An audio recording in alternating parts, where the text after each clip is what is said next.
Odisha state open university MA Odia course 4th semester. आज आलोचना करबा एमए ओडी पेपर 14 रो किछि इंपोर्टेंट लॉन्ग क्वेश्चन एवं तार आंसर।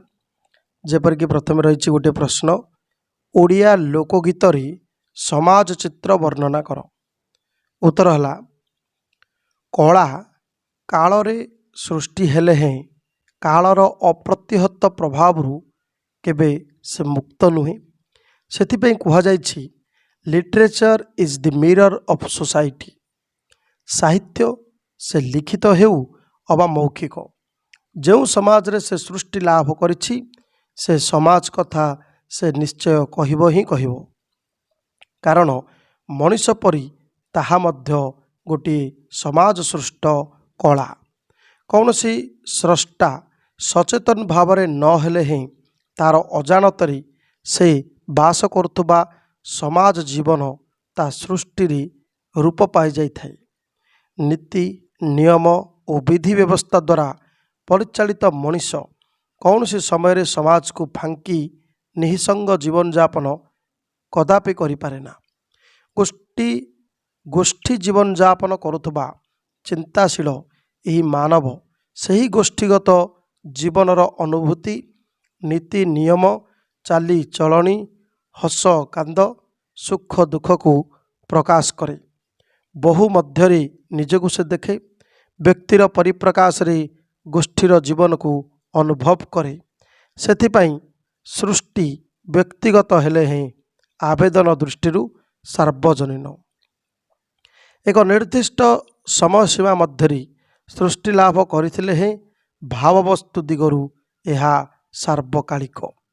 ओडिया साहित्यर विभिन्न विभाग मध्यरी लोकगीत सबुठारु समृद्धिशाली विभाग। लोकगीत रे लोक जीवन जेपरी प्रकाश लाभ करिछि अन्य कौनसी विभाग रे ताहा हेबा संभवपर होई नहीं, कारण लोकगीतर कवि मानव जीवनर प्रत्यक्ष संस्पर्श रे आसिछि ओ ताकू अविकल भावरे प्रकाश करिछि। मात्र लोकनाट्य ओ कहानी मनोरंजन उद्देश्य सृष्टि होइछि। सेथिपई काँ भाँ किपरि समाजर विभिन्न समस्या सेथिरे उपस्थापित होइछि। सेथिपई लोकगीत रे प्रकाश लाभ करथिबा सामाजिक चित्र को आमे निश्चित रूपे जानिबार आवश्यकता रहिछि। तो प्रथमे जानिबा नारी जीवन चित्र किपरि एही लोकगीत रे प्रतिफलित।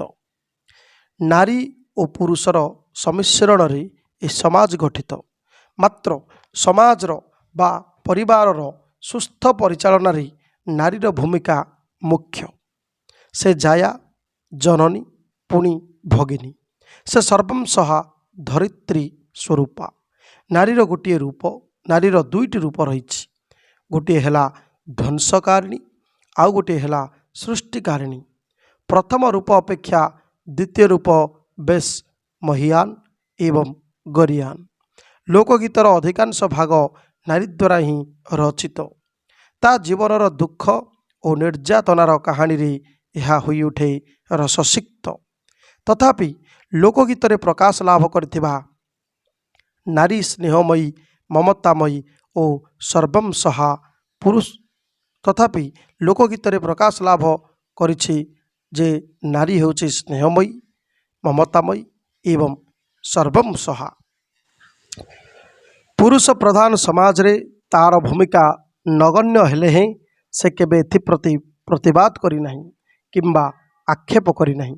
सासु घरे सासु ठारू ननद ठारू स्वामी ठारू मध्य निर्यातना सही से सबू आखि बुझी देछि।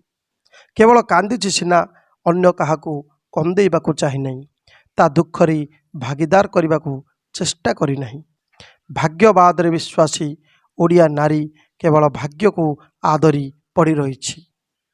स्वामी अत्याचारिता नारी तेणु तार दुख को प्रकाश करने को चाही से कही राति रे रांधिली पोई चुंगुड़िलो दिन रे रांधिली बढ़ी श्रीराम पाखकू शोईबाकू गली गोड़ घेनी देले पेली। तेणु प्रकृति नारी ही गोटे नारीर शत्रु। तेणु यही जो गीतटी आम राति रे रांधिली पोई चुंगुड़िलो ଦିନରେ ରାନ୍ଧିଲି ବଢ଼ି ଶ୍ରୀରାମ ପାଖକୁ ଶୋଇବାକୁ ଗଲି ଗୋଡ଼ ଘେନି ଦେଲେ ପେଲି। ଏଥିରେ ସ୍ୱାମୀଙ୍କର ଅତ୍ୟାଚାରର ଚିତ୍ର ଦେଖିବାକୁ ମିଳେ। ସେହିପରି ଆଉ ଗୋଟିଏ ଚିତ୍ର ହେଲା ଶାଶୁ ମାରୁଥାଏ ବୋହୂକୁ ବୋହୂ ସବା ଖାଇ କାହାକୁ ମାରିବ ମାରୁଥାଏ ଚୁଲି ମୁହଁକୁ। ତେଣୁ ପ୍ରକୃତରେ ନାରୀ ହିଁ ନାରୀର ଶତ୍ରୁ। ଆମ ସମାଜ ପୁରୁଷ ପ୍ରଧାନ ସମାଜ ହେଲେ ହିଁ ପ୍ରତି ମୁହୂର୍ତ୍ତରେ ନାରୀ କେବଳ ନାରୀ ଉପରେ ହିଁ ଅତ୍ୟାଚାର କରି ଆସିଛି। ଶାଶୁ ଅତ୍ୟାଚାର କରେ ବୋହୂ ଉପରେ, ନଣନ୍ଦ ଅତ୍ୟାଚାର କରେ ଭାଉଜ ଉପରେ। ଏହା ଗୋଟେ ପରମ୍ପରା କ୍ରମେ ଚାଲି ଆସିଛି। ପରମ୍ପରା କ୍ରମେ ସେମାନେ ମଧ୍ୟ ଯେତେବେଳେ ଶାଶୁରେ ପରିଣତ ହୁଅନ୍ତି ସେମାନେ ତା'ର ପ୍ରତିଶୋଧ ନିଅନ୍ତି ବୋହୂ ଉପରେ। ତେଣୁ ଲୋକଗୀତରେ ଏହିଭଳି ଭାବେ ଶାଶୁ ଅତ୍ୟାଚାରର ଚିତ୍ର ମଧ୍ୟ ସ୍ପଷ୍ଟ ହୋଇଉଠେ।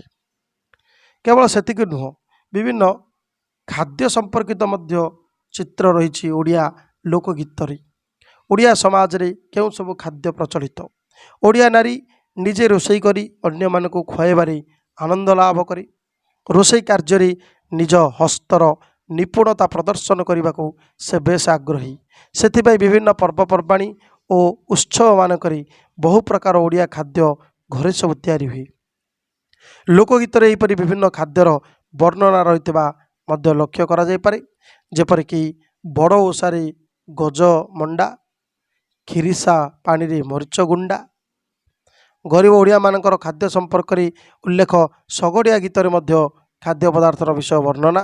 ଶଗଡ଼ିଆ ନିଜେ ଦରିଦ୍ର ହୋଇଥିବାରୁ ଗୀତ ଗାଇବା ସମୟରେ ନିଜର ଦୈନନ୍ଦିନ ଖାଦ୍ୟ ବିଷୟରେ ସେ ମଧ୍ୟ ସୂଚନା ଦେଇ କହେ ଯେ ଗାଧୋଇ ପାଧୋଇ ମାଧୋଇ ଘରକୁ ପଳା ଶୋଇ ପଖାଳ ଭାତ ଗାଧୋଇ ପାଧୋଇ ମାଧୋଇ ଘରକୁ ପଳା ଶୋଇ ପଖାଳ ଭାତେ ମାଡ଼ ଯେ କରିବ ଶାଗତ ଖରଡ଼ାଇରେ। ତେଣୁ ଏଇଭଳି କଥା ରହିଛି। ସମୟ ସମୟ ଗର୍ଭବତୀ ମହିଳାମାନେ ବିଭିନ୍ନ ପ୍ରକାର ଖାଦ୍ୟ ଖାଇବାକୁ ଆଶା କରିଥାନ୍ତି। ଢଗଢମାଳିରେ ସବୁ ନଣନ୍ଦମାନେ ଗର୍ଭବତୀ ଭାଉଜମାନଙ୍କର ଇଚ୍ଛା ହେଉଥିବା ଖାଦ୍ୟ ପଦାର୍ଥ କଥା ମଧ୍ୟ ସୂଚନା ଦେବାକୁ ଯାଇ କହନ୍ତି ଯେ ତାଳ ମଣ୍ଡା ତାଳ ଚକୁଳି ବାସି ହେଲେ ସୁଆଦ, ବରକୋଳି ପିତା କରିବ ପଡ଼ି ଅରୁଆ ଖୁଦ, କାଣ୍ଡିଆ କୁଣ୍ଡାକୁ ଝାଡ଼ିବ ଢିଙ୍କି ମୁଣ୍ଡରେ ବସି, ବୁଢ଼ୀମାନେ ତାକୁ ଖାଇଲେ ହେବେ 16 ବରଷ। ତେଣୁ ଏଇଭଳି ମଧ୍ୟ ରହିଛି ଢମାଳି। ତା ସହିତ ମଧ୍ୟ ଦୋଳି ଗୀତ। ଦୋଳି ଗୀତରେ ମଧ୍ୟ ତରୁଣୀମାନେ ଓଡ଼ିଆମାନଙ୍କର କିପରି ଚିରପରିଚିତ ଖାଦ୍ୟର ସୂଚନା ଦିଅନ୍ତି ତାର ଏକ ଉଦାହରଣ ହେଲା ମଦରଙ୍ଗା ଶାଗ ରାଇ, ପଖାଳ ଭାତକୁ ଚିଲିକା ଶୁଖୁଆ, ମାଣିକ ପାଟଣା ଦହି। ସେହିପରି ଓଡ଼ିଆ ଲୋକଗୀତରେ ରହିଛି ବ୍ୟବସାୟ ବାଣିଜ୍ୟ ସମ୍ପର୍କିତ ତଥ୍ୟ। ନୌବାଣିଜ୍ୟ କ୍ଷେତ୍ରରେ ଏକଦା ଓଡ଼ିଆ ପୁଅ ସମଗ୍ର ଭାରତବର୍ଷରେ ଶୀର୍ଷ ସ୍ଥାନ ଅଧିକାର କରିଥିବା ବିଷୟ ଇତିହାସ ମଧ୍ୟ ସ୍ୱୀକାର କରେ। ଜାଭା, ବାର୍ଲି, ସୁମାତ୍ରା, ବୋର୍ନିଓ ପ୍ରଭୃତି ଦ୍ୱୀପକୁ ଯାଇ ଓଡ଼ିଆ ସାଧବମାନେ ବ୍ୟବସାୟ ବାଣିଜ୍ୟ କରୁଥିବା ବିଷୟ ସମସ୍ତେ ଜାଣନ୍ତି। ସେହିମାନଙ୍କ ଯୋଗୁଁ ଏବେ ମଧ୍ୟ ବାର୍ଲି ପ୍ରଭୃତି ଦ୍ୱୀପରେ ଓଡ଼ିଶାର କଳା ଓ ସଂସ୍କୃତି ପୁରା ଜୀବନ୍ତ ହୋଇକି ରହିଛି। ତେଣୁ ତା'ର ସ୍ମୃତିଚାରଣ ଉଦ୍ଦେଶ୍ୟରେ ବର୍ତ୍ତମାନ ସୁଦ୍ଧା କାର୍ତ୍ତିକ ପୂର୍ଣ୍ଣିମା ଦିନ ଆମେ ସବୁ ଡଙ୍ଗା ଭସା ଉତ୍ସବ ପାଳନ କରୁ। ତେଣୁ ଡଙ୍ଗା ଭସା ସମୟରେ ମଧ୍ୟ ଏକ ସ୍ୱରରେ ଓଡ଼ିଆମାନଙ୍କ କଣ୍ଠରୁ ବାହାରି ପଡ଼େ ଆ କା ମା ବଇ ପାନ ଗୁଆ ଖାଇ, ପାନ ଗୁଆ ଯାକ ତୋର ମାସକ ଧର୍ମ ମୋର। ଠିକ୍ ସେହିପରି ଓଡ଼ିଆ ଲୋକଗୀତର ଦୋଳି ଗୀତରେ ମଧ୍ୟ ଓଡ଼ିଆର ନୌବାଣିଜ୍ୟ ଚିତ୍ର ପରିଲକ୍ଷିତ। ବ୍ୟବସାୟକୁ ଯିବା ପୂର୍ବରୁ ସେମାନେ କିପରି ଦେବୀଙ୍କୁ ବନ୍ଦନା କରୁଥିଲେ ଏବଂ ଆଶୀର୍ବାଦ ଭିକ୍ଷା କରୁଥିଲେ ସେ ବିଷୟରେ ମଧ୍ୟ ସୂଚନା ରହିଛି ଦୋଳି ଗୀତରେ। ଯେପରିକି ନଈରେ ଚାଲିଛି ନା, ନାଉରିଆ ଭାଇ ମଥାରେ ଟିକା, ସମଲାଇ ହେଲେ ସାହା, ଦୋଳିରୁ ଖସିଲା ବତା, ବୋଇତରେ ଗଲେ ସାତ ଖୁଡ଼ୁତା, ଝିଆରୀ ଅମର ମତା, ଦୋଳିରୁ ଛିଡ଼ିଲା ଲଇ, ବୋଇତରେ ଗଲେ ଶପଥ ଭାଇ, ବଣେ କାନ୍ଦେ ତ ପଇ, ବଣେ କାନ୍ଦେ ତ ପଇ। ତେଣୁ ଏଭଳି ଭାବରେ ବ୍ୟବସାୟ ବାଣିଜ୍ୟର ଚିତ୍ର ରହିଛି ଲୋକଗୀତରେ। ତତ୍ସହିତ ରହିଛି ବେଶଭୂଷା ଓ ଅଳଙ୍କାର, ଏ ସମ୍ବନ୍ଧୀୟ ସବୁ ସୂଚନା। ଓଡ଼ିଆ ଲୋକଗୀତରେ ଓଡ଼ିଆମାନଙ୍କ ଦ୍ୱାରା ବ୍ୟବହୃତ ବେଶଭୂଷା ଓ ଅଳଙ୍କାରର ସୂଚନା ସବୁ ରହିଛି। ଏହା ବ୍ୟତୀତ ଓଡ଼ିଶାରେ ନିର୍ମିତ ହେଉଥିବା ବସ୍ତ୍ର ଓ ଅଳଙ୍କାର ସମ୍ବନ୍ଧରେ ଉଲ୍ଲେଖ ରହିଛି। ନୂଆପାଟଣା ପାଟବସ୍ତ୍ର, ନୂଆପାଟଣା ପାଟବସ୍ତ୍ର ତିଆରି କ୍ଷେତ୍ରରେ ଶ୍ରେଷ୍ଠତ୍ୱ ଅର୍ଜନ କରିଥିଲା। ସେହି କଥା ମଧ୍ୟ ସୂଚନା ରହିଛି ଦୋଳି ଗୀତରେ। ଯେମିତିକି ନୂଆପାଟଣାର ପାଟ ଚୁଆ ଚନ୍ଦନରେ ରକ୍ତ ମୁକୁଟ ଲକ୍ଷ୍ମୀ ନାରାୟଣ ଭେଟ। ସାଧାରଣତଃ ନାରୀମାନେ କେଶ ପ୍ରସାଧନ ଉପରେ ବିଶେଷ ସବୁ ଗୁରୁତ୍ୱ ଦିଅନ୍ତି, କାରଣ ଶରୀରର ସୌନ୍ଦର୍ଯ୍ୟ ବହୁ ପରିମାଣରେ କେଶସଜ୍ଜା ଉପରେ ହିଁ ନିର୍ଭର କରେ। ତେବେ ସମସ୍ତ ନାରୀଙ୍କୁ ଏକ ପ୍ରକାର କେଶସଜ୍ଜା ସୁନ୍ଦର ଦେଖାଯାଉ ନଥିବାରୁ ବର୍ଣ୍ଣ ଅନୁସାରେ ଏହାକୁ ସଜେଇବାକୁ ମଧ୍ୟ ପଡ଼ିଥାଏ। ବ୍ୟତିକ୍ରମ ହେଲେ ଲୋକ ହସାଇ ହେବା ସାର ହୋଇଥାଏ। ତେଣୁ ଦୋଳି ଗୀତରେ ଏହାର ସୂଚନା ରହିଛି। ଯେମିତିକି ତାଳ ବାହୁଙ୍ଗାରେ ବାଇଆ ବସା କନକ କାନ୍ତିଙ୍କୁ ତେଲଙ୍ଗୀ ଖୋସା ସାହିଯାକ ପରଶଂସା ଗଛ କରୋଡ଼ରେ ଶାଗୁଣା ବସା କାଳି କୋତରୀକୁ ତେଲିକି ଖୋସା ସାହିଯାକ ଲୋକ ହସା। ତେଣୁ ଏଥିରେ ଲୋକଗୀତର କବିର ରୁଚି ଓ ରସିକ ପଣିଆର ସବୁ ସୂଚନା ମିଳିବା ସଙ୍ଗେ ସଙ୍ଗେ ଉତ୍କଳୀୟ ସମାଜ ଜୀବନର ଯଥାର୍ଥ ଚିତ୍ର ପରିଚୟ ମିଳିପାରିଥାଏ। କେବଳ ଏତିକି ନୁହଁ, ଓଡ଼ିଆ ଲୋକଗୀତ ରହିଛି ଆଧ୍ୟାତ୍ମିକତାର ବାର୍ତ୍ତା। କଳା ସଂସ୍କୃତି ଓ ଧର୍ମ କ୍ଷେତ୍ରରେ ଓଡ଼ିଶା ଭାରତର ଆଦର୍ଶ ହୋଇ ରହିଆସିଛି। ଏଠାରେ ବସବାସ କରୁଥିବା ଅଧିବାସୀ ଧର୍ମ କ୍ଷେତ୍ରରେ ସଂକୀର୍ଣ୍ଣ ମନା ନୁହନ୍ତି। ବହୁ ଧର୍ମ ଏ ଦେଶରେ ବିସ୍ତାର ଓ ପ୍ରସାର ଲାଭ କରିଛି। ଓଡ଼ିଆ ଘରର ନାରୀ ପରିବାରର ମଙ୍ଗଳ କାମନା କରି କେତେ ଯେ ଓଷା ବ୍ରତ ପାଳନ କରେ, ତାର ହିସାବ ନାହିଁ। ସେଥିପାଇଁ ଓଡ଼ିଆ ଘରେ ବହୁ ଓଷା ଓ ବ୍ରତ ପାଳିତ ହୋଇଥାଏ। ଓଡ଼ିଆ ଘରର ବଧୂ କୌଣସି ଏକ ନିର୍ଦ୍ଦିଷ୍ଟ ଦେବାଦେବୀଙ୍କୁ ଉପାସନା କରି ମନସାଧ୍ୟକୁ ମେଣ୍ଟେଇ ପାରେ ନା। ସେଥିପାଇଁ ସେ ଶହ ଶହ ଦେବାଦେବୀଙ୍କୁ ପୂଜା କରେ। ପ୍ରାତଃ ସକାଳେ ଶଯ୍ୟା ତ୍ୟାଗ ଠାରୁ ଆରମ୍ଭ କରି ଶୟନ ପର୍ଯ୍ୟନ୍ତ ସେ ଏକାଧିକ ଦେବତାଙ୍କ ଉଦ୍ଦେଶ୍ୟରେ ମନର ଭକ୍ତି ଅର୍ଘ୍ୟ ଅର୍ପଣ କରିଥାଏ। ଏହି ଧାର୍ମିକା ଉତ୍କଳୀୟ ରମଣୀ ସ୍ନାନ ସମାପନ କରି ତୁଳସୀ ଚଉରା ମୂଳେ ପାଣି ଦେଉ ଦେଉ ଗାଇ ଉଠେ, ତୁଳସୀ ମା ଦୟା କରିବୁ ମୋତେ, କୋଳକୁ ସୂତ ପେଟକୁ ଭାତ, ଦୀର୍ଘାୟୁ ହୋଇବ ବର, ଧନ ଜନରେ ଗୋ ଖେଳୁଥିବି ମୁହିଁ, ଏତିକି ସୁଦୟା କର। କୌଣସି ଗୀତ ବା ନୃତ୍ୟ ଆରମ୍ଭ ପୂର୍ବରୁ କଳାପ୍ରିୟ ଓଡ଼ିଆ ଜାତି ପ୍ରଥମେ ତାର ଆରାଧ୍ୟ ଦେବାଦେବୀଙ୍କୁ ଭକ୍ତି ଅର୍ପଣ କରିବା ପରେ ତାର କାର୍ଯ୍ୟ ଆରମ୍ଭ କରେ, ଯାହାର ସୂଚନା ଏହି ଗୀତରୁ ମିଳେ। ଗାଁ ଗୋହିରୀରେ ବେତ ମା ମଙ୍ଗଳାଙ୍କୁ ମୋ ଦଣ୍ଡବତ, ଅନୁକୂଳ ହେଲା ଗୀତ। ସେହିପରି ରହିଛି ଓଡ଼ିଆ ଲୋକଗୀତରେ ସାମାଜିକ ବିଶ୍ୱାସ ଓ ପରମ୍ପରା। ଓଡ଼ିଆମାନେ ନିଜର ପରମ୍ପରା ଓ ସାମାଜିକ ବିଶ୍ୱାସ ବୋଧ ପ୍ରତି ଗଭୀର ସମ୍ମାନ ପ୍ରଦର୍ଶନ କରିଥାନ୍ତି। ଓଡ଼ିଆ ଲୋକଗୀତରେ ଏହାର ପରିପ୍ରକାଶ ଘଟିଥିବା ଲକ୍ଷ୍ୟ କରାଯାଇଥାଏ। ପରିବାର ବ୍ୟକ୍ତିବିଶେଷ ଯଦି ମୃତ ହେଲେ ସେ କେବେ କାହାକୁ ବିସ୍ମୃତିର ଅତଳ ଗହ୍ୱର ଭିତରକୁ ଛାଡ଼ି ଦେଇ ପାରେ ନାହିଁ। ବିଭିନ୍ନ ଶୁଭ ଅନୁଷ୍ଠାନ ଏବଂ ମୃତ ଦିବସ ମାନଙ୍କରେ ସେମାନେ ପୁଣି ସ୍ମରଣ ଭିତରକୁ ଆସନ୍ତି। ଡକ୍ଟର କୁଞ୍ଜବିହାର ଦାସ ଯଥାର୍ଥରେ କୁହନ୍ତି, ମାତୃକୂଳର ତିନି ପୁରୁଷ, ପିତୃକୂଳର ତିନି ପୁରୁଷଙ୍କୁ ଆମେ ଶ୍ରଦ୍ଧା, ଶ୍ରାଦ୍ଧ, ହୋମ, ଉପନୟନ ବା ବିବାହ ଆଦି ଅନୁଷ୍ଠାନରେ ସବୁ ସ୍ମରଣ କରୁ, କିନ୍ତୁ ପୟା ଶ୍ରାଦ୍ଧ ଦିନ ଆମେ ଘିଅ ବଳିତା ବା କାଉଁରିଆ କାଠି ଜାଳି ଆବାହନ କରୁ। ଆଦିରୁ ଅଦ୍ୟାବଧି ଗତ ବଂଶର ସମସ୍ତ ସମ୍ମାନିତ ଆତ୍ମାକୁ କିପରି ସମ୍ମାନ ଜଣାଯାଏ ତାହାର ଏଠି ସୂଚନା ମିଳେ। ଗୟାରେ ପିତୃପୁରୁଷଙ୍କୁ ଶ୍ରାଦ୍ଧ ଦେଲେ ବା ଗଙ୍ଗାରେ ସେମାନଙ୍କର ଅସ୍ଥି ବିସର୍ଜନ କଲେ ସେମାନଙ୍କର ଆତ୍ମା ମୁକ୍ତି ଲାଭ କରିବା ସଙ୍ଗେ ସଙ୍ଗେ ଆମମାନଙ୍କୁ ଆଶୀର୍ବାଦ ଦେଇଥାନ୍ତି ବୋଲି ଏକ ବିଶ୍ୱାସ ବୋଧ ରହିବା ଆମ ଭିତରେ ରହିଛି। ତେଣୁ ଦୀପାବଳି ଅମାବାସ୍ୟାରେ ଆମେ ବଡ଼ ବଡ଼ିଆ ଡାକୁ, ବଡ଼ ବଡ଼ିଏ ହୋ ଗୟାଜ ଗଙ୍ଗାଜ ମୁକ୍ତି ମଣ୍ଡପେ ଥାଇ ଆଡ଼ ଆଖିରେ ଚାହିଁତ। ଏହିଭଳି ସବୁ ଗୀତ ଲୋକଗୀତ ଓଡ଼ିଶାରେ ଶୁଣିବାକୁ ମିଳେ। କେବଳ ସେତିକି ନୁହଁ, କର୍ମବାଦର ମଧ୍ୟ କଥା କହେ ଓଡ଼ିଆ ଲୋକଗୀତ। କର୍ମ ମୋହର ଗୁରୁ ଉଦ୍ଧବ କେତେ ତୁ ପଚାରୁ। ତେଣୁ ଭାଗବତର ଏହି ଉକ୍ତିରେ ଆମେ ବିଶ୍ୱାସ କରୁ, କାରଣ କର୍ମ ବ୍ୟତିରେକେ ଆଉ ଅନ୍ୟ ଗତି ନାହିଁ। ଲୋକକବି ଏ ବିଷୟରେ ସମ୍ପୂର୍ଣ୍ଣ ସଚେତନ। ତେଣୁ ସେମାନଙ୍କ ରଚନାରେ କର୍ମ ହିଁ ଥିଲା ମାନବ ଜୀବନର ଏକମାତ୍ର ଗତିମୁକ୍ତିର ନିୟାମକ। କର୍ମା ପୂଜାରେ ଦେବତା କର୍ମାନୁସାରେ ଫଳ ପ୍ରଦାନ କରିଥାନ୍ତି ବୋଲି ମଧ୍ୟ ଲେଖା ଅଛି। ବିଭିନ୍ନ ଲୋକୋକ୍ତିରେ ମଧ୍ୟ ଏହି କର୍ମବାଦର ଗୁରୁତ୍ୱ ପ୍ରଦାନ କରାଯାଇଛି।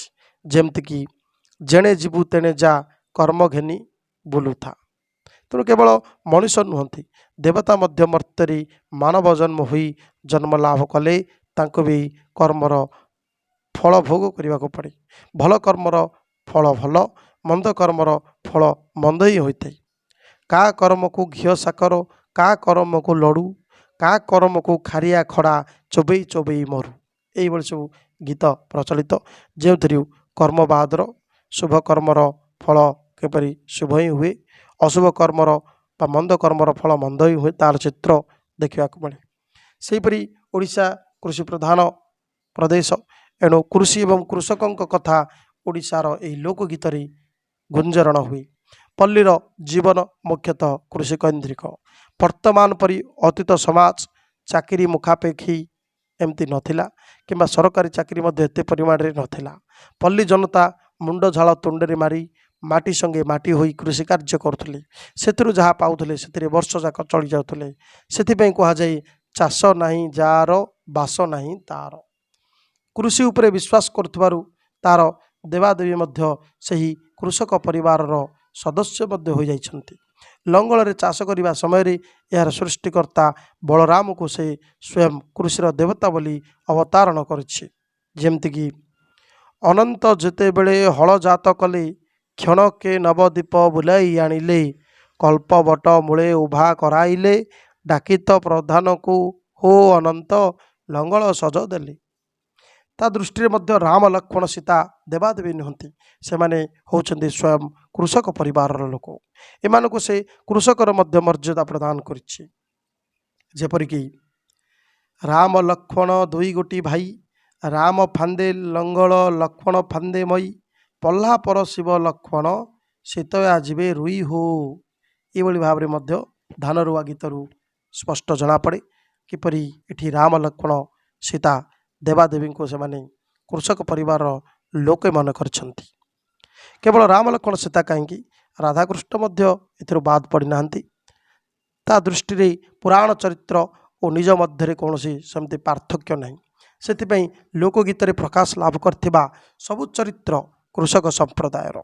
ଖରା ବର୍ଷା ଶୀତ ସବୁ ତା ଆଖିରେ ସମାନ।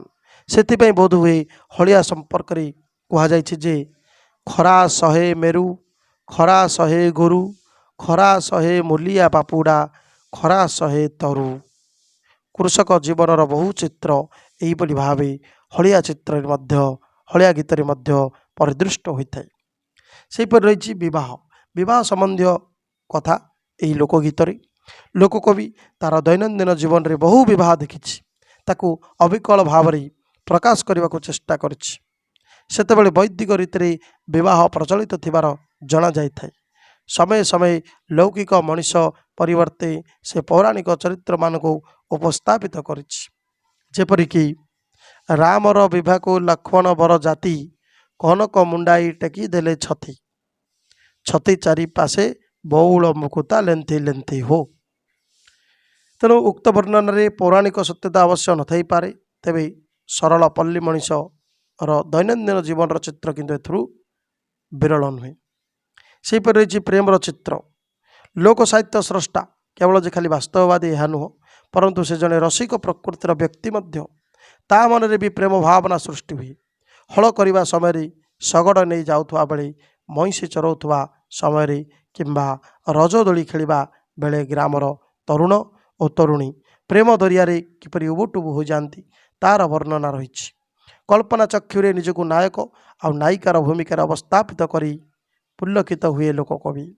ସାମୟିକ ହେଲେ ବି ବାସ୍ତବ ଜୀବନର ରୁକ୍ଷତା ଠାରୁ କିଛି ସମୟ ଦୂରେଇ ଯାଇ ରୋମାଣ୍ଟିକ ଭାବ ବିହ୍ୱଳତାରେ ସେ ନିଜକୁ ହଜେଇ ଦିଏ। ହଳିଆ ହଳ କରିବା ସମୟରେ ପ୍ରେମିକ ମନ ନେଇ ଅନେକ କଥା ଭାବି ଯାଇଥାଏ। ତାର ପ୍ରେମ କୃତ୍ରିମତାହୀନ, ଅତି ସରଳ ଓ ସ୍ୱାଭାବିକତାର ପ୍ରେମମୟ ଜୀବନ। ଉଦାହରଣ ସ୍ୱରୂପ ଗୋଟିଏ ଲୋକଗୀତ ହେଲା, ଗଉଡ଼ ଗୋଠରେ ଉଡ଼ଇ ପାଉଁଶ, ଗଉଡ଼ୁଣୀ କରେ ବେଳ ତରାସ, ଗଉଡ଼ୁଣୀ ଟୋକି ବଡ଼ ଚତୁର, କେନ୍ଦୁଳି ଗଛରେ ମାରିକି କିଆ ଫୁଲ, ଦହି ବିକି ଯାଇ ନ ମାଗିବୁ ଧାନ, ଚାଷୀ ପୁଅ ବଡ଼ ଚତୁର, ମାଗିବ ପ୍ରୀତି ଦାନ ହଉ। ତେଣୁ ଏହିଭଳି ଭାବରେ ସବୁ ରହିଛି ଓଡ଼ିଆ ଲୋକଗୀତ। ଏଥିରେ କିପରି ଝଲସି ଉଠେ ଓଡ଼ିଶାର ସମାଜ ଚିତ୍ର, ଓଡ଼ିଆମାନଙ୍କର ସମାଜ ଚିତ୍ର, ସେ ସମ୍ପର୍କରେ ଏହି ବର୍ଣ୍ଣନା ଥିଲା। ପରବର୍ତ୍ତୀ ଆଲୋଚନା କରିବା ଲୋକଗୀତରେ ଶ୍ରୀ ଜଗନ୍ନାଥ ଚିତରା। लोकगीत किपरि श्री जगन्नाथ चेतना रही ओडिशार आराध्य देवता प्रभु श्री जगन्नाथ तांको विषय आलोचना करवा जे समग्र भारत वर्ष जो मुख्य 4 गोटी पीठ रही तन्मध्यरु पुरुषोत्तम क्षेत्र पुरी होछि अन्यतम। यार आराध्य देवता प्रभु श्री जगन्नाथ से होचुंदी ओडिशार राष्ट्रीय देवता। से ओडिशा बाहर यह श्री जगन्नाथ देश बोली मध्य परिचित। भारतर विभिन्न स्थानरू भिन्न भिन्न समय बहु साधु सन्त धर्म प्रचारक से धर्मर प्रचार पाई से उद्देश्य ठाकू छुटी आसुच्चंती। सेथिपाई तो द्वैतवाद अद्वैतवाद द्वैतवाद आदि बहुवादर प्रचार होइछि। श्री जगन्नाथ को केन्द्र कर ओडिशा बहु किंवदंती मध्य सृष्टि होइछि। प्रत्येक ओडिया निकट श्री जगन्नाथ सर्वदा नवश्य। वर्तमान श्री जगन्नाथ केवल ओडिशार नुहंती समग्र विश्व दरबार रे निजको प्रतिष्ठा करि पारिछंती। भातृभावर प्रचार जाति भेदर विलोप ऐक्य स्थापन आदि विशिष्ट गुणराज जोगु से आज विश्व प्रसिद्ध। ओडिशावासी निकट श्री जगन्नाथ केवल देवता नुहंती से तांको भाई बंधु गुरु तत्वावधारक सबकिछि अटंती। प्रत्येक ओडिया तार दैनंदिन जीवन में अंतत थरक पाई तांकर पवित्र नाम को स्मरण करने को कदापि भूले नहीं। निज परिवार जड़े विश्वस्त सदस्य परी से तार सुख दुख हस कांद आदि तांको साथी भाव में ग्रहण कर नहीं थाए। से जगन्नाथ ओडिया मानक निकट एते परिचित एते प्रिय। लोककवि निज कथा प्रकाश करने समय परिवार सदस्य श्री जगन्नाथ को कदापि भूली पारि नहीं। बहु स्थान रे तांकर महनीयता को प्रकाश करिछि। अमूल्य गुणराज को कीर्तन करिछि। कौन से कार्य आयामारंभ पूर्वर से तांको प्रथमे स्मरण करी कहिछि ए धाई मु धपड़ी तो मृदंगे देली हाथ प्रथमे बंदेली जे ओडिशा जगन्नाथ। तेणु श्री जगन्नाथ मूर्ति निर्माण संपर्क में विभिन्न पुराण रे भिन्न कथा अच्छी। ओडिशा रे किंवदंतीर अभाव नहीं। तेणु श्री जगन्नाथ मूर्ति गढ़ा संपर्क में लोक कवि गाई उठी हाणिली महालिंब भसाई देली जले से जाई लागिला बांकी मुहाण रे देवता बोली पूजिला पूजा जे पाइला बड़ देउल रे हो। कृषक कृषि करने समय से कालियार महत्व बखाणी तार बड़ पणिया को प्रकाश करिछि। रथयात्रा पूर्व 1200 बढ़ई से रथ निर्माण कार्य नियुक्त होता। तार भोगरंधन करने को 1300 ब्राह्मण लगी पड़ी था। से कथा को मध्य कृषक प्रकाश करी कहिछे कालिया कालिया तो बोलती जहाकू 1200 बढ़ई ता रथ गढ़ीबाकू 1300 ब्राह्मणता भोग रांधिबाकू पहंड के पाट हो मुचुला कालिया बसवाकू हो। तेणु ये भाव लोकगीत श्री जगन्नाथ चेतना रही। ओडिया लोकगीत रही इतिहास। ओडिया लोकगीत किपरि रही इतिहास। लोककवि केवे इतिहास लिखा चेष्टा करी नहीं। मात्र ता समय से जहाँ देखी अथवा ओडिशा इतिहास अतीत घटनावली से जेपरी शुणी ताको अविकल भाव से लिपिबद्ध करने को चेष्टा करिछि। इतिहास रचना करने तार केवे मध्य उद्देश्य नथिले हैं ताहा आपे आपे इतिहास रे परिणत हो जाइछि। प्रत्येक स्रष्टा समाज सचेतन ता जानतरे हो बा अजाणतरे हो समाज जीवन विशिष्ट घटनावली ता दृष्टि रूप लाभ करिथाए। सेतिपई प्रत्येक स्रष्टा जड़े जड़े इतिहास सचेतन प्राणी। लोककविर सृष्टि रे ओडिशा इतिहास बहु उल्लेखनीय घटना रूप पाई। विशेष भाव में ओडिशार सामाजिक जीवन संकटमय मुहूर्त मान एथिरे रूपायत। गोहिरी टिकिरी युद्ध रे ओडिशार शेष स्वाधीन राजा हिंदू राजा मुकुंद देव कला पहाड़ द्वारा निहत हुंती। तत्परे प्रतिशोध परायण कला पहाड़ राजनगर रे प्रवेश करने उद्यम करे। अंतपुर रमणी मानकर इज्जत रक्षा करने उद्देश्य महाराणी सुवर्ण थाली तांको मूल्यवान हीरा उपहार देथिबा घटनाटी आम समाज रे बहु पूर्वर विश्वसनीय विषय भाव में परिगृहित होइछि। तेणु यही कथाटी को नहीं लोककवि गाई उठी ओइला कला पहाड़ भांगिला लुहार बाड़ पीला महानदी पानी सुवर्ण थाली रे हीरा परसिले मुकुंद देवଙ୍କ राणी। तेणु ओडिशा इतिहास अन्य एक विपर्ययर कहानी ओडिशा रे बर्गी मानकर अत्याचार। तस्कर बर्गी माने ଓଡ଼ିଶା ଅଧିବାସୀଙ୍କ ଧନ ଜୀବନ ଉପରେ ବାରମ୍ବାର ଆକ୍ରମଣ କରୁଥିଲେ। ସାମାନ୍ୟ ଅର୍ଥ ପାଇଁ ନିରୀହ ମଣିଷମାନଙ୍କୁ ହତ୍ୟା କରିବାକୁ ସେମାନେ ତିଳେ ମାତ୍ର କୁଣ୍ଠା ପ୍ରକାଶ କରୁନଥିଲେ। ସେତେବେଳେ ସୁବର୍ଣ୍ଣରେଖା ଓ ନରଣଗଡ଼ ଥିଲା ଏପରି ତସ୍କରମାନଙ୍କ ଏକ ଆଡ୍ଡାସ୍ଥଳୀ। ସେହି ଘାଟି ପାର ନ ହେବା ପର୍ଯ୍ୟନ୍ତ କୌଣସି ପଥଯାତ୍ରୀ ନିଜ ଜୀବନକୁ ନିରାପଦ ମନେ କରୁନଥିଲା। ତେଣୁ ଏହି ଘଟଣାଟିକୁ ଲକ୍ଷ୍ୟ କରି ଲୋକଗୀତରେ କୁହାଯାଇଛି, ହଳଦୀ ମଖାମଖି ସୁବର୍ଣ୍ଣରେଖା ପାର ହୋଇଲେ କୁଟୁମ୍ବ ଦେଖାଦେଖି। ସେପରି କଳାପାହାଡ଼ ଆକ୍ରମଣ ଜନିତ ଅନ୍ୟ ଏକ କିମ୍ବଦନ୍ତୀ ମଧ୍ୟ ଓଡ଼ିଶାରେ ପ୍ରଚଳିତ। ହିନ୍ଦୁ ଦେବାଦେବୀଙ୍କ ମନ୍ଦିର ଧ୍ୱଂସ କରିବା ଥିଲା କଳାପାହାଡ଼ର ଆକ୍ରମଣ ଓଡ଼ିଶା ଆକ୍ରମଣ କରିବାର ଅନ୍ୟତମ ଲକ୍ଷ୍ୟ। ରାମଚଣ୍ଡୀ ମନ୍ଦିର ଧ୍ୱଂସ ଉଦ୍ଦେଶ୍ୟରେ ସେ ଯେତେବେଳେ ମନ୍ଦିର ମଧ୍ୟକୁ ପ୍ରବେଶ କରେ, ଶୁଣାଯାଏ ରାମଚଣ୍ଡୀ ଏକ ବୃଦ୍ଧା ବେଶରେ କଳସଟିଏ ଧରି ନଦୀକୁ ପାଣି ପାଇଁ ଚାଲି ଯାଇଥିଲେ। ବହୁ ସମୟ ଅପେକ୍ଷା ପରେ ଯେତେବେଳେ କଳାପାହାଡ଼ ମନ୍ଦିର ଭିତରକୁ ପ୍ରବେଶ କରେ, ସେଠାରେ କୌଣସି ଦେବୀଙ୍କୁ ଦେଖିବାକୁ ପାଏ ନାହିଁ। ଏହା ହୁଏତ ଏକ ଲୋକବିଶ୍ୱାସ ହୋଇପାରେ, କିନ୍ତୁ ଏହି ଘଟଣାକୁ ଲକ୍ଷ୍ୟ କରି ଲୋକଗୀତରେ କୁହାଯାଇଛି, ଭଲା ରାମଚଣ୍ଡୀ ଭଲାରେ କଳା ପାହାଡ଼କୁ ଦୁଆରେ ବସାଇ ଭଲା ପାଣି ଆଣି ଗଲାରେ। ତେଣୁ ଏଭଳି ଭାବେ ଲୋକଗୀତରେ କିମ୍ବଦନ୍ତୀ ଇତିହାସ ମଧ୍ୟ ରୂପାୟିତ ହୋଇଛି। ସେପରି ଲୋକଗୀତର ସାହିତ୍ୟିକ ମୂଲ୍ୟ କଥା ଆଲୋଚନା କରିବା। ସାହିତ୍ୟ ଚିର ପରିବର୍ତ୍ତନଶୀଳ। ଭଲ ଭାବରେ ନିରୀକ୍ଷଣ ନ କଲେ ଏହାର ଆଙ୍ଗିକ ଓ ଆତ୍ମିକରେ ହେଉଥିବା ପରିବର୍ତ୍ତନକୁ ସହଜରେ ଜାଣି ହୋଇ ନଥାଏ। ତେଣୁ ପରିବର୍ତ୍ତନ ସାହିତ୍ୟ କ୍ଷେତ୍ରରେ ଏକ ସ୍ୱାଭାବିକ ନିୟମ। ମୌଖିକ ଭାବ ପ୍ରକାଶରୁ ଲୋକ ସାହିତ୍ୟର ସୃଷ୍ଟି। ମାତ୍ର ଲିଖିତ ରୂପ ପରିଗ୍ରହ କରିବା ପରେ ହୁଏତ ଏହା ଉଭୟ ଆଙ୍ଗିକ ଓ ଆତ୍ମିକରେ କେତେକ ପରିବର୍ତ୍ତନ ପରିଲକ୍ଷିତ ହୋଇଛି। ତଥାପି ଏହାର ମୌଳିକ ଭାବ ବିଖଣ୍ଡିତ ହୋଇନାହିଁ। କହିବା କଥାକୁ ଶୁଣି ଲେଖିବା ସମୟରେ ଲେଖନକାର ତାର ଅନ୍ୟ ମନସ୍କତାରେ ହେଉ ଅଥବା ଜାଣି ଜାଣି ହେଉ କଳାତ୍ମକ ମୂଲ୍ୟକୁ ଆଖିରେ ରଖି ସେ ଏଥିରେ କେତେକ ନୂତନ ଶବ୍ଦ ସଂଯୋଗ କରିଛି। ଛନ୍ଦ ମାଧୁର୍ଯ୍ୟ ପାଇଁ ଅଧିକ ସଚେତନ ହୋଇଛି। ଏହି ସଚେତନତା ତାର ସାହିତ୍ୟିକ ମୂଲ୍ୟ ପାଇଁ ସହାୟକ ହେଲେ ହେଁ ମୌଳିକ ଭାବରେ ଆସିଯାଇଛି ରୂପଗତ ପରିବର୍ତ୍ତନ। ଲୋକକବି ସଚେତନ ଭାବରେ ଏହାର କଳାତ୍ମକ ଦିଗ ପ୍ରତି ଦୃଷ୍ଟି ଦେଇନାହିଁ, ବରଂ ଆପେ ଆପେ ଏଥିରେ ଯେଉଁ କଳାଗତ ସୁଷମା ପ୍ରକାଶିତ ହୋଇଛି ତାହା ଏହାକୁ ସାହିତ୍ୟିକ ମୂଲ୍ୟରେ ବିଭୂଷିତ କରିଛି। ତେଣୁ ଏଥିରେ କିପରି ଏହି ସାହିତ୍ୟିକ ମୂଲ୍ୟ ବିଭୂଷିତ ହୋଇଛି ତାହା ବର୍ତ୍ତମାନ ଆଲୋଚନା କରିବା।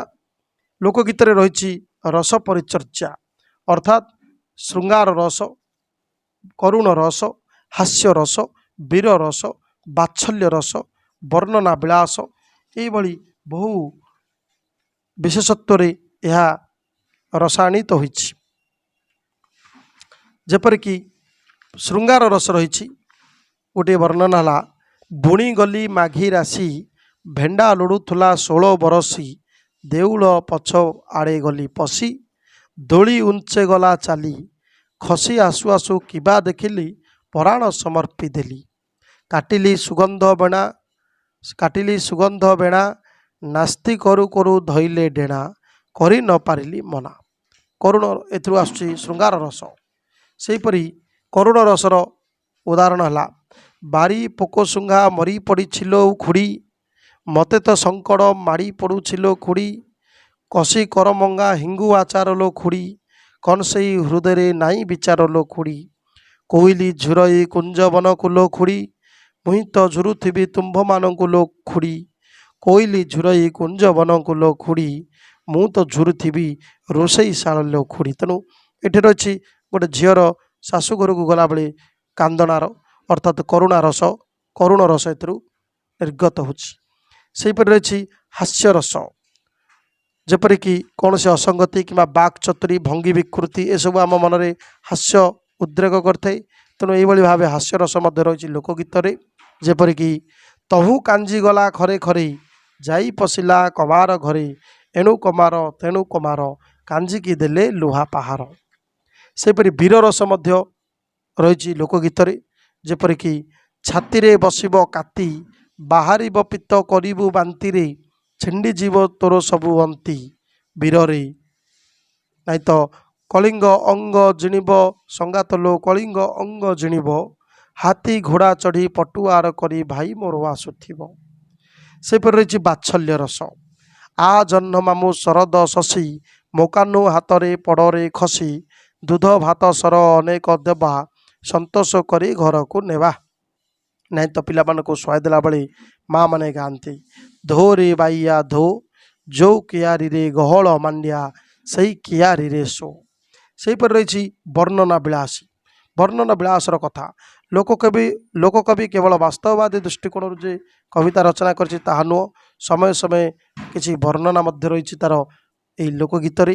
ଯେପରିକି ଅତି ଯତ୍ନେ ଯୋଡ଼ା ବାନ୍ଧିଲେ ଦେଲେ ସିନ୍ଦୁର ବିନ୍ଦୁ ନୟନେ ଅଞ୍ଜନ ଖଞ୍ଜିଲେ ନିନ୍ଦେ କୋଟିଏ ଇନ୍ଦୁ ରତ୍ନ ଚୁଡ଼ି ଦୁଇ ହସ୍ତରେ ଦିଶେ ଅତ୍ୟନ୍ତ ଶୋଭା ବେନି करे ଦେଲେ କଙ୍କଣ ମୁନି ମାନଙ୍କୁ ଲୋଭା ପାଦରେ ନୂପୁର ଯୋଡ଼ିଏ ରୁଣୁ ଝୁଣୁ ବାଜଇ କେଜାଣି ସିନ୍ଦୁର ଦୁହିତା ଜାତ ହୋଇଅଛଇ ଅରୁଣ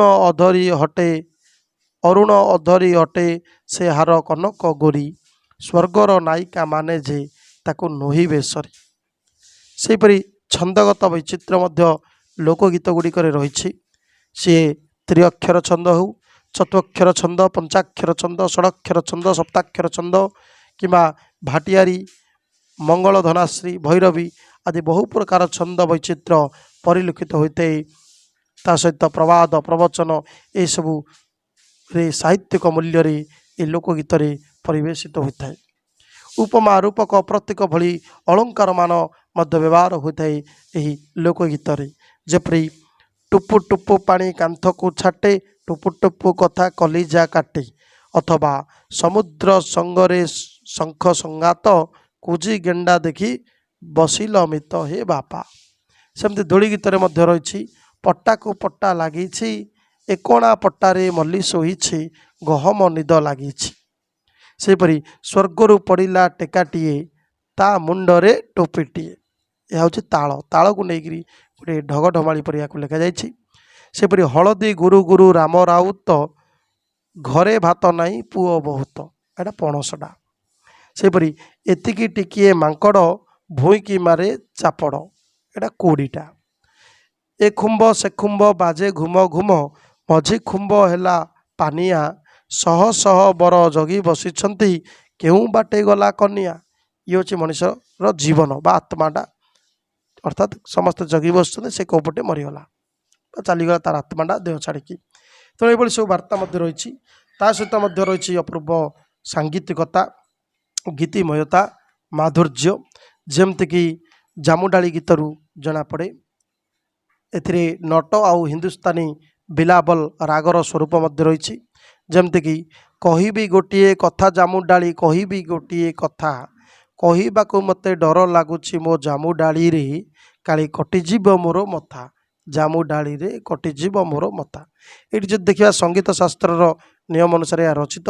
ଯେପରିକି ପା ମା ଧା ପା ମା ମା ପାପା ମା ମା ମା ମା ମାମା ଗା। ତା ଅର୍ଥ କହିବି ଗୋଟିଏ କଥା ଜାମୁଡାଳି ଏଇଭଳି। ନାଇଁ ତ ରେ ଗା ମା ଗା ରେ ମା ରେ ସା ଗା ଗା ଗା ଗା କହିବି ଗୋଟିଏ କଥା ଜାମୁଡାଳି। ଏଇଭଳି ଭାବରେ ସାଙ୍ଗୀତିକତା ମଧ୍ୟ ରହିଛି।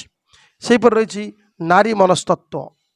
ଓଡ଼ିଆ ଆଧୁନିକ ସାହିତ୍ୟରେ ମନସ୍ତତ୍ଵ ଏକ ଗୁରୁତ୍ୱପୂର୍ଣ୍ଣ ଭୂମିକା ଗ୍ରହଣ କରୁଥିବା ଆଜିକାଲି ଦେଖାଯାଏ। ତେଣୁ ଏହିସବୁ ଲୋକଗୀତରେ ମଧ୍ୟ ନାରୀ ମନସ୍ତତ୍ଵ ରହିଛି। ଯେପରିକି ପାଚିଲା ଆମ୍ବ ପଣସ ବୃଥା ହେଲା ମୋର ଯୁବା ବୟସ ଧନ ରହିଲେ ବିଦେଶ। ଏଠି ନାରୀ ମନସ୍ତତ୍ଵ ରହିଛି। ନବବିବାହିତ ସ୍ତ୍ରୀଟିଏ ସ୍ୱାମୀ ବିଦେଶରେ ରହିବା ହେତୁ କିପରି ତାର ଯୁବା ବୟସ ବୃଥାରେ ଗଲା ବୋଲି ମନସ୍ତତ୍ଵ ଭିତ୍ତିକ ଗୋଟିଏ ଚିନ୍ତା ପ୍ରକାଶ କରିଛି। ସେହିପରି ରହିଛି ଖଣ୍ଡିଆ ଘର ଭେଣ୍ଡିଆ ବର ହସ ମାରୁଥାଏ କର କର ପକ୍କା ଘର ବୁଢ଼ା ବର ଲୁହ ବୋହୁଥାଏ ଝର ଝର। ଏଥିରେ ମଧ୍ୟ ନାରୀ ମନସ୍ତତ୍ଵର ରହିଛି ସୂଚନା। ସେହିପରି ଲୋକଗୀତର ଭାଷାତାତ୍ତ୍ୱିକ ମୂଲ୍ୟ ମଧ୍ୟ ରହିଛି। ଲୋକଗୀତର ଭାଷା ସରଳ ସାବଳୀଳ। ଲୋକକବି କଥିତ ଭାଷାକୁ ତାର ଭାବରେ ମଧ୍ୟ ପ୍ରକାଶ କରିଛି। ତେଣୁ ଏହା ହୋଇଛି ସର୍ବଜନବୋଧ୍ୟ। ତେଣୁ ଭାବର ଅବବୋଧରେ ଏହା କୌଣସି ଅନ୍ତରାୟ କବି ସୃଷ୍ଟି କରିନି। ଲୋକଗୀତର ଯେକୌଣସି ପଦକୁ ଆମେ ଗୋଟେ ଉଦାହରଣ ସ୍ୱରୂପ ନେବା, ତେଣୁ ବେଳେବେଳେ ଏଠି କିଛି ଅର୍ଥହୀନ ଶବ୍ଦର ମଧ୍ୟ ବ୍ୟବହାର ହୋଇଯାଇଥାଏ। ଯେମିତିକି ଦେ ଧେଇକି ତା ଧେଇ ନାଟ ତାକ ଧେଇ ନାଟ ନାଟ ପାହାରେ ପୁରୀ ଠାକୁର ଦୂରକୁ ବାଟ କାହାରେ ନାଟ ପାହାରେ ପୁରୀ ଠାକୁର ଦୂରକୁ ବାଟ କାହାରେ କିମ୍ବା ଥେଇକି ଥେଇ ତାକଟ ଥେଇ ସାନ କକେଇ ବାପର ଭାଇ ମା ଦିଅର ଖୁଡ଼ିର ବର ବୋହୂ ମାଆଙ୍କ ଖୁଡ଼ୁତା ସୁର। ତେଣୁ ଏଭଳି ଭାବରେ ରହିଛି। ତେଣୁ ଉପସାରରେ ଏତିକି କୁହାଯିବ ଯେ ଲୋକଗୀତ ବିବିଧ ରସ ଆଉ ଭାବରେ ଐଶ୍ୱର୍ଯ୍ୟମୟ, ଜୀବନର ପ୍ରତ୍ୟେକଟି କଥା ବାର୍ତ୍ତା ଏହାର କଳେବରକୁ ମଣ୍ଡିତ କରିଛି। ଜୀବନବାଦୀ ସାହିତ୍ୟ ସ୍ରଷ୍ଟା ଏଥିରେ କେବଳ ଜୀବନର କଥା ଖାଲି କହିନାହିଁ, କଳ୍ପନା ଓ ଅବାସ୍ତବତାର ଉଦାହରଣ ମଧ୍ୟ ଏଥିରେ ରହିଛି। ଇତିହାସ, ପୁରାଣ, ଭୂଗୋଳ, ବିଶ୍ୱାସବୋଧ, ଐତିହ୍ୟ ସମସ୍ତର ଅପୂର୍ବ ମିଶ୍ରଣ ହେଉଛି ଏହି ଲୋକଗୀତ। ସେଥିପାଇଁ ତ କୁହାଯାଏ ଏହା ଲୋକବେଦ।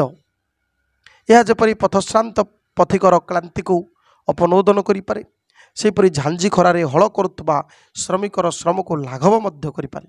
କୁମାରୀର ମନର ଆଶା ଅଭିଳାଷ, ନିର୍ଯାତିତା ନବବଧୂର ଆତ୍ମଦହନ, ଶିଶୁର ଦରୋଟି ଭାବ ଓ ସ୍ନିଗ୍ଧତା ସବୁ ଯେପରି ଫାଟି ପଡ଼ିଛି ଏଥିରେ।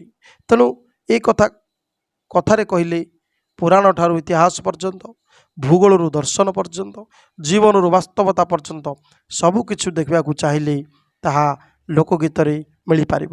ସେଥିପାଇଁ କେଉଁ ଅତୀତ କାଳରେ ଜନ୍ମ ନେଇଥିଲେ ହିଁ ଲୋକଗୀତ ବର୍ତ୍ତମାନ ସୁଦ୍ଧା ମାନବର ହୃଦୟ ବେଦୀରେ ନିଜର ଆସନକୁ ଆଜି ବି ସୁଦୃଢ଼ କରିପାରିଛି ଓ ଭବିଷ୍ୟତରେ ମଧ୍ୟ ଏହା ଏହିପରି ସୁଦୃଢ଼ କରି ବସିଥିବ। ଏଥିରେ ବ୍ୟତିକ୍ରମ ନାହିଁ। ଏହା ନିଶ୍ଚିତ ରୂପେ ସମାଜର ଚିତ୍ରକୁ ଏହିପରି ଭାବେ ପରିପ୍ରକାଶ କରୁଥିବ, ଏଥିରେ ସନ୍ଦେହ ନାହିଁ। ଧନ୍ୟବାଦ।